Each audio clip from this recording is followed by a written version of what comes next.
सबसे पहले आप सबको मेरी प्यार भरी नमस्कार। जब एक बंदा नॉर्मल मटेरियलिस्टिक लाइफ जीता है तो उसकी लाइफ में मोमेंट्स ऑफ सैडनेस बहुत होते हैं। फॉर एग्ज़ाम्पल, जब वो उठेगा उसका सिर भारा सा होगा और फीलिंग ये होगी, अरे यार मुझे आज फिर काम पे जाना पड़ेगा। फिर जब वो काम पे जाएगा, वहाँ पे काम कर रहा होगा और वहाँ पर बीच बीच में मोमेंट्स आएंगे जब वो कहेगा, अब अरे मेरा तो मन नहीं लग रहा, मैं तो कहाँ फंस गया। फिर जब वो घर पे आएगा, चाय पीते वक्त उनका ध्यान चाय पे नहीं होगा और दिमाग में आता रहेगा, अरे ये हो गया वो हो गया। तो सोते वक्त फिर उसे ठीक से नींद नहीं आएगी, फिर दिमाग में बातें घूमती रहेगी जो दिन भर में हुआ। वो सोचेगा कि मैं क्या करूं, मैं शायद शराब पी के सो जाता हूं, ऐसे तो मुझे नींद नहीं आ रही। ऐसी लाइफ होती है नॉर्मल एक दुनियावी पर्सन की, यानी कि फ्रीक्वेंटली मूवमेंट्स ऑफ सैडनेस आती रहती है पूरे दिन में, और ऐसा उसके साथ हर रोज़ होता है। बहुत ही कम मोमेंट्स उसके लाइफ में आती हैं जब वो खुश होता है। यानी कि अगर कंपेयर करें 90 to 10, अगर 90 मोमेंट्स ऑफ सैडनेस आती है तो 10 मोमेंट्स ऑफ हैप्पीनेस आती होंगी, वो भी किसी मटेरियलिस्टिक चीज़ की वजह से, क्योंकि नॉर्मल दुनियावी बंदे को स्पिरिचुअलिटी का पता नहीं होता।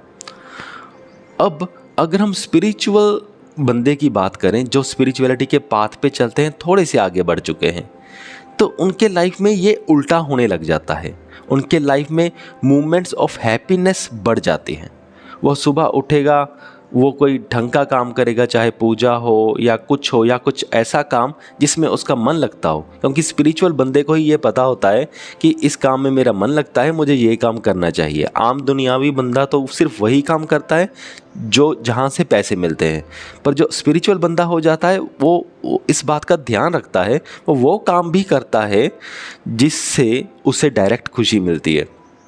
तो जब वो काम करता है उसे खुशी मिलती है। फिर जब वो घर पे आता है तब भी उसे जो अच्छे काम के थॉट्स आते हैं वो उसे मोमेंट्स ऑफ हैप्पीनेस देते रहते हैं।